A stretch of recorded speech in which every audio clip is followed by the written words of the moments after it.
दोस्तों बहुत बहुत स्वागत है आप सभी का एक बार फिर से। जी हाँ दोस्तों, आज पूरे दिन की कई महत्वपूर्ण और बड़ी खबरें निकलकर सामने आ रही हैं। जानेंगे सभी खबरों को विस्तार से। तो दोस्तों, खबरों में आगे बढ़ने से पहले वीडियो को एक प्यार भरा लाइक जरूर कर दें और ताजा खबरों को जानने के लिए चैनल को सब्सक्राइब भी जरूर कर लें।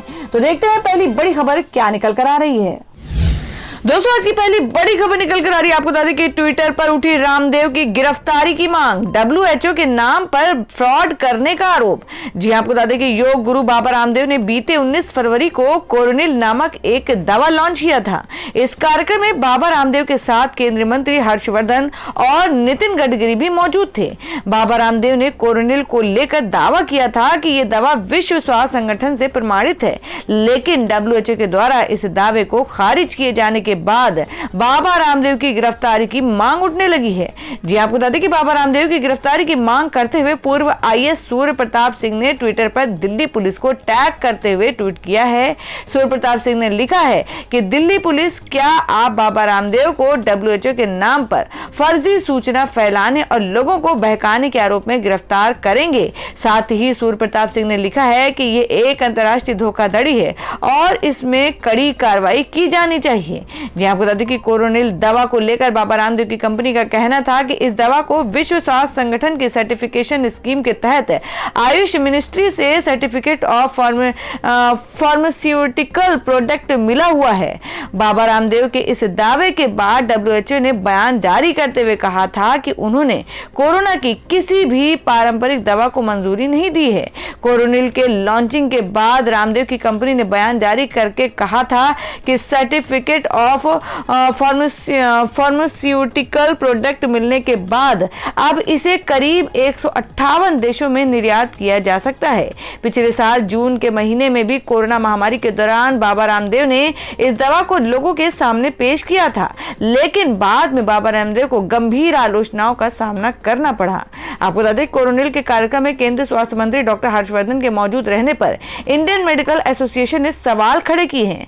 IMA ने पूछा है कि केंद्रीय स्वास्थ्य मंत्री होने के नाते अवैज्ञानिक उत्पाद को जारी करना कितना सही है। साथ ही IMA ने कहा है कि स्वास्थ्य मंत्री हर्षवर्धन खुद एक डॉक्टर हैं और उन्हें कोरोनिल को इस तरह से बढ़ावा नहीं देना चाहिए।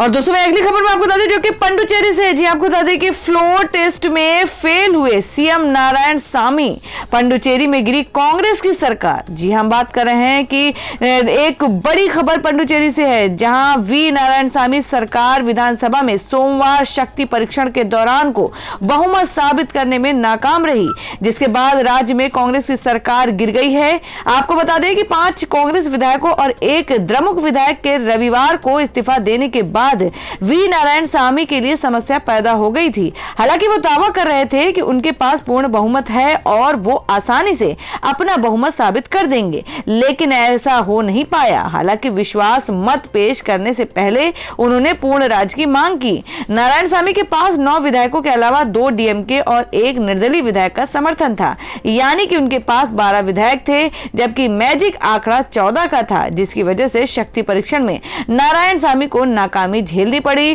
फ्लोर टेस्ट में फेल होने के बाद विधानसभा स्पीकर ने ऐलान किया कि नारायणसामी सरकार ने यहां बहुमत खो दिया है और उन्हें मुख्यमंत्री पद से इस्तीफा देना होगा। पंडुचेरी में कांग्रेस की सरकार गिरने के बाद बीजेपी ने राहुल गांधी पर तंज कसते हुए कहा। बीजेपी नेता अमित मालवीय ने कहा कि राहुल गांधी पंडुचेरी गए थे और वहां उनकी सरकार गिर गई है। विधायकों को पार्टी के लिए ईमानदार रहना चाहिए। मालूम हो कि फ्लोर टेस्ट से पहले CM V नारायणसामी ने सदन में कहा कि विधायकों को पार्टी के लिए ईमानदार रहना चाहिए। जो विधायक पार्टी से इस्तीफा दे चुके हैं वे लोगों का सामना नहीं कर पाएंगे, क्योंकि लोग उन्हें मौका परस्त कह रहे हैं।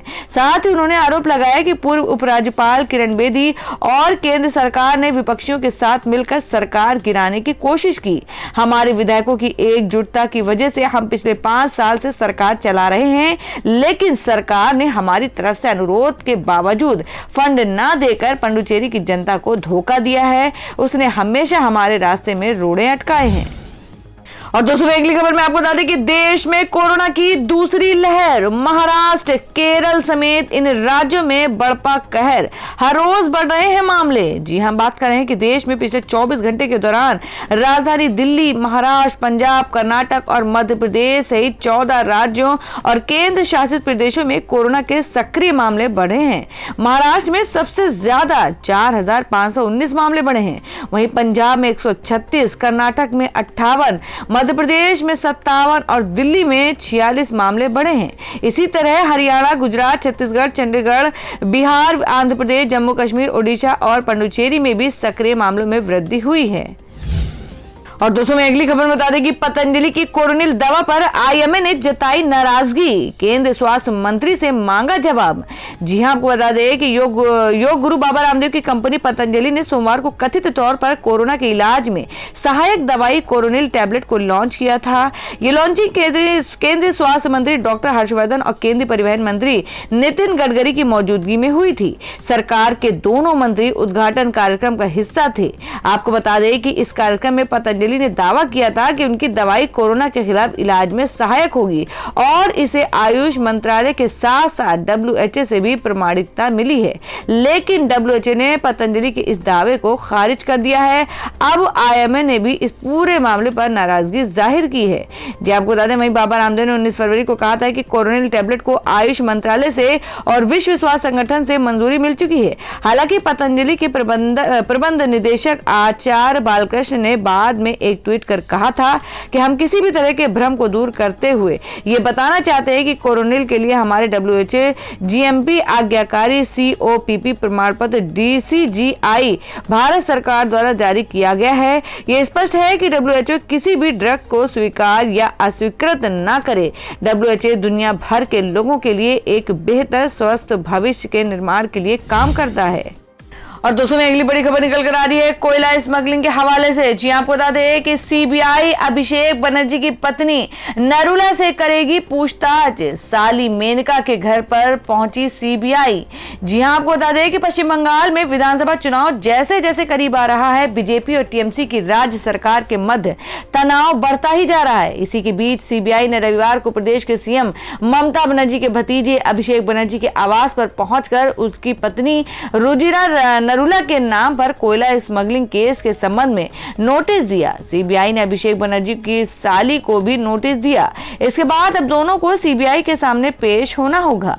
जी आपको बता दें कि रुजिरा ने लिखा कि CBI के अधिकारी मेरे घर आकर मुझसे पूछताछ कर सकते हैं। वहीं रुजिरा की अपील को CBI ने स्वीकार करते हुए 23 फरवरी यानी मंगलवार को नरूला के घर जाकर उनसे पूछताछ करने का निर्णय किया है। आपको बता दें कि अभिषेक बनर्जी की पत्नी के बाद सोमवार को CBI की टीम उनकी साली मेनका से पूछताछ करने के लिए पहुंच गई है और सूत्रों के अनुसार उनकी साली मेनका के घर CBI के अधिकारी 2 गाड़ियों में पहुंचे। दोपहर में उनके घर में अधिकारी मौजूद थे। मालूम हो कि CBI रविवार शाम को शहर में रुजिरा की बहन मेनका गांधी के घर इस मामले में पूछताछ करने पहुंची थी। ममता गंभीर को CBI की टीम ने एक नोटिस दिया जिसमें उन्हें पूछताछ के लिए उपलब्ध होने के लिए कहा गया था, जिसके बाद सोमवार को पुलिस उनके घर पहुंची। बता दें कि पश्चिम बंगाल में कोयला तस्करी से अवैध कमाई की जांच का मामला चुनाव से पहले गरमाया है। वैसे तो पिछले 1 वर्ष से CBI पूछताछ कर रही है और कोयला तस्करी के आरोपी किंगपिन अनूप लाला के द्वारा किए गए कुछ ट्रांजैक्शन को लेकर अभिषेक बनर्जी की पत्नी पर शक हुआ है। अनूप लाला ने कुछ ट्रांजैक्शन अभिषेक बनर्जी की पत्नी नरूला के बैंक अकाउंट से हुए। ये बैंक खाते विदेश में हैं। गौरतलब है कि इस कदम से पहली बार एक केंद्रीय एजेंसी ने मुख्यमंत्री के करीबी परिवार के सदस्य पर सवाल उठाया है। तो दोस्तों खबरों में आगे बढ़ने से पहले जान लेते हैं आज के माइंड के उसके सवाल को। आज का सवाल है आपको बताना है कि झारखंड के मुख्यमंत्री का क्या नाम है। इसका जवाब आपको वीडियो के नीचे कमेंट बॉक्स में देना है और सही जवाब देने वाले को रैंडमली सिलेक्ट किया जाएगा और वो जीत सकते हैं बम्पर पुरस्कार। तो बढ़ते हैं अगली खबर की ओर। और दोस्तों में अगली बड़ी खबर है जो कि मध्य प्रदेश के भोपाल से है। जी आपको बता दें कि लिफ्ट हादसे के बाद कमलनाथ को देखने पहुंचे मुख्यमंत्री शिवराज, उमा भारती ने कहा मेरी शुभकामनाएं। जी आपको बता दें कि मध्य प्रदेश के मुख्यमंत्री शिवराज सिंह चौहान पूर्व मुख्यमंत्री कमलनाथ की कुशलक्षेम जानने उनके पास पहुंचे। वजह थी बीते रोज यानी कि रविवार को हुए लिफ्ट वाला हादसा। दरअसल कमलनाथ जिस लिफ्ट में सवार थे वो लिफ्ट झटका खाकर अचानक जमीन पर गिर गई। हालांकि गनीमत रही कि इस दौरान उन्हें चोट नहीं लगी। कमलनाथ इंदौर के डीएनएस अस्पताल पहुंचे थे। सूचना मिलने पर मुख्यमंत्री शिवराज सिंह आज उनके पास गए। विधानसभा सत्र से ठीक पहले सदन के नेता और नेता प्रतिपक्ष की ये मुलाकात थी। वहीं शिवराज के अलावा भाजपा की अन्य वरिष्ठ नेता व मध्य प्रदेश की पूर्व मुख्यमंत्री उमा भारती ने भी ट्वीट कर कमलनाथ के लिए कामनाएं की हैं। उन्होंने लिखा कि मेरे बड़े भाई आदरणीय कमलनाथ पर भगवान की बहुत दया है। कल उनके सिर से बहुत बड़ा संकट टल गया। मेरी उनको शुभकामनाएं। और दोस्तों में अगली बड़ी खबर निकल कर आ रही है जो कि पेट्रोल डीजल के बढ़े हुए दामों के हवाले से आ रही है। जी आपको बता दें कि वित्त मंत्री सीतारमण का बयान सुनकर बोले कुमार विश्वास, कहा क्या ये भी एक्ट ऑफ गॉड।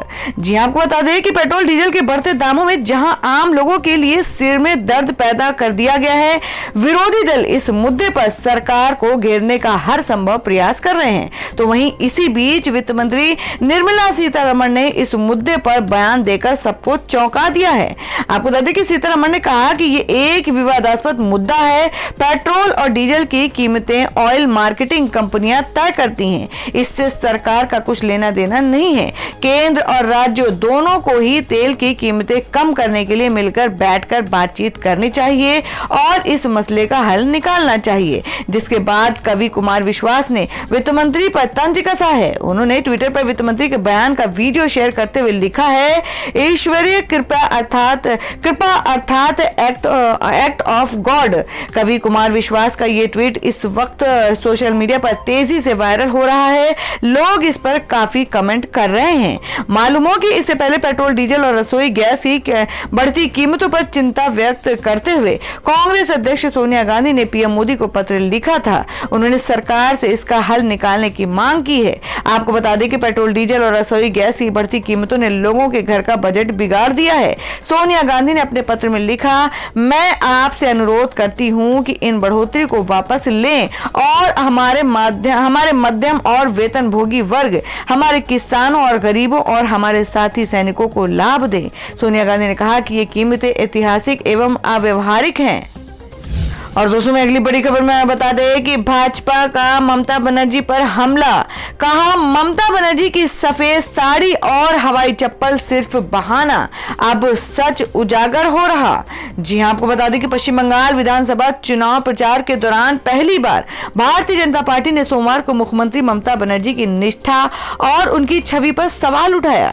भाजपा की ओर से ये सवाल मुख्यमंत्री के भतीजे अभिषेक बनर्जी की पत्नी को सीबीआई द्वारा समन सौंपने के बाद उठाया गया। कई करोड़ के कोयला घोटाले में सीबीआई ने बनर्जी की पत्नी को समन सौंपा है।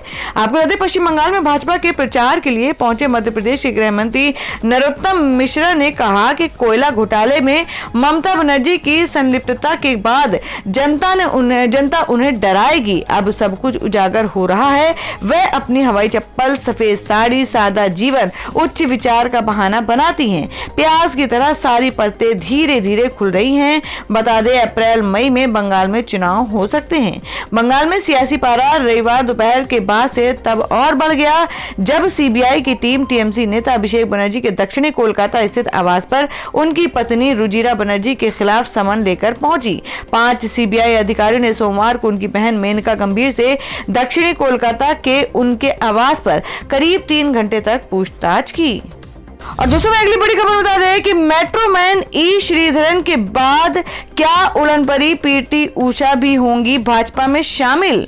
जी हां, आपको बता दें कि इस साल केरल में विधानसभा चुनाव होने वाले हैं। चुनावों से पहले बीजेपी भगवान का देश कहे जाने वाले राज्य केरल में एंट्री करने के लिए हर मुमकिन कोशिश कर रही है। बीजेपी ने मिशन केरल की शुरुआत कर दी है। कुछ ही दिन पहले केरल निवासी और मेट्रोमैन के नाम से मशहूर ई श्रीधरन बीजेपी में शामिल हो गए। गए। अब ऐसी खबरें सामने आ रही हैं कि बीजेपी अब उड़न परी नाम से मशहूर पूर्व ओलंपियन और पूर्व एथलीट पीटी ऊषा को अपने पाले में लाने की कोशिश कर रही है। बता दें कि पीटी ऊषा ने हाल ही में कृषि कानूनों पर बीजेपी और केंद्र सरकार का पुरजोर समर्थन किया था। पूर्व एथलीट ने कानून का समर्थन कर सत्ताधारी पार्टी के प्रति अपना समर्थन जारी किया था। यही नहीं, पीटी ऊषा ने जलवायु परिवर्तन एक्टिविस्ट ग्रेटा थनबर्ग और गायिका रियाना के ट्वीट्स पर भी अपनी प्रतिक्रिया दी थी। उन्होंने अपने एक ट्वीट में लिखा था कि हम अपनी संस्कृति और विरासत पर गर्व करते हैं और लोकतंत्र के सच्चे मॉडल हैं। उन्होंने आगे लिखा था कि हमारे आंतरिक मामले में हस्तक्षेप न करें। हम जानते हैं कि हम अपने स्वयं के मुद्दे को कैसे सुलझा सकते हैं, क्योंकि हम एक और एक ही राष्ट्र हैं। विश्व विविधता को बनाए रखने में विविधा हैशटैग भारत प्रोपेगेंडा के खिलाफ कुछ मीडिया के मुताबिक बीजेपी में शामिल होने की अटकलों को लेकर पीटी ऊषा के करीबी सूत्रों ने कुछ भी कहने से इनकार कर दिया है। हालांकि बीजेपी जल्द ही उनके साथ आने की उम्मीद कर रही है। और दोस्तों, मैं अगली बड़ी खबर में आपको बता दें कि भाजपा ने किया कांग्रेसी गुलाम नबी आजाद का रेड कारपेट वेलकम, कुछ और बड़ी नजदीकियां। जी हम बात करें कि कांग्रेस में गांधी परिवार की तरफ से उपेक्षित दिख रहे कांग्रेस के वरिष्ठ नेता गुलाम नबी आजाद भारतीय जनता पार्टी के और करीब आते नजर आ रहे हैं। हाल ही में दिल्ली में मोदी सरकार की ओर से आयोजित एक कार्यक्रम में उनकी जिस तरह से मेजबानी की गई है वह किसी कांग्रेसी नेता के लिए सामान्य से परे है। इसमें केंद्रीय अल्पसंख्यक मंत्रालय की ओर से एक सांस्कृतिक उत्सव का आयोजन किया गया था, जिसमें राज्यसभा के पूर्व नेता विपक्ष को सरकार की ओर से रेड कारपेट वेलकम मिलते देख वहां मौजूद लोग भी दंग रह गए। असल में समारोह स्थल के कोने कोने में जिस तरह से आजाद की मौजूदगी नजर आ रही है उसमें समझने के लिए बहुत कुछ था। और दोस्तों, हम जान लेते क्या है देश भर में सोने और चांदी का ताजा भाव। जी आपको बता दें कि गोल्ड के दाम फिर 46,000 के पार, चांदी में भी तेजी। फटाफट जान ले क्या है आज का सोने और चांदी का भाव। आपको बता दें कि भारतीय बाजारों में आज गोल्ड के भाव में तेजी दर्ज की गई है। दिल्ली सराफा बाजार में सोमवार यानी 22 फरवरी 2021 को सोने के भाव 278 रुपए प्रति 10 ग्राम की बढ़त आई। वहीं चांदी के दाम में भी 265 रुपए प्रति किलोग्राम की मामूली से तेजी दर्ज की गई है। पिछले कारोबारी सत्र के दौरान दिल्ली सराफा बाजार में सोना 45,753 रुपए प्रति 10 ग्राम पर बंद हुआ था। वहीं चांदी 68,322 रुपए प्रति किलोग्राम पर बंद हुई थी। अंतर्राष्ट्रीय बाजारों में आज सोना चांदी की भाव में गिरावट दर्ज की गई है। और दोस्तों, अगली खबर में जान लेते हैं क्या है देश भर में मौसम के ताजा हालात। जी आपको बता दें कि देश के कई राज्यों में बारिश, बर्फबारी और ओले गिरने के आसार। जाने आईएमडी का ताजा अपडेट। जी आपको बता दें कि दिल्ली एनसीआर में लोगों को ठंड से राहत मिली हुई है। दिल्ली में तेज धूप निकलने से लोग गर्मी के दिनों को अभी से महसूस कर रहे हैं और तापमान में आई अचानक बढ़ोतरी से दिल्ली वासी और हैरान और परेशान भी है। राजधानी दिल्ली की एयर क्वालिटी सोमवार सुबह खतरनाक श्रेणी में पहुंच गई। यहाँ कहीं कहीं हल्का कोहरा भी देखा गया। राजधानी में सुबह 15 डिग्री सेल्सियस तापमान दर्ज किया गया और अधिकतम तापमान 28 डिग्री रहने का अनुमान है। वहीं दूसरी ओर हिमालय क्षेत्र से आए पश्चिमी विक्षोभ के चलते देश के कई राज्यों में गरज के साथ बारिश और पहाड़ी इलाकों में बर्फबारी की संभावना जताई गई है। तो दोस्तों, ये थी अब तक की सभी बड़ी खबरों की अपडेट्स। टुडे ब्रेकिंग न्यूज और लेटेस्ट खबरों को देखने के लिए हमारे चैनल को सब्सक्राइब जरूर कर लें, वीडियो को लाइक और शेयर भी जरूर कर दें अपने दोस्तों और रिलेटिव्स के साथ। तो दोस्तों, फिर मिलेंगे काम की खबरों और सरकारी योजनाओं की एक और नई वीडियो के साथ। तब तक के लिए धन्यवाद दोस्तों।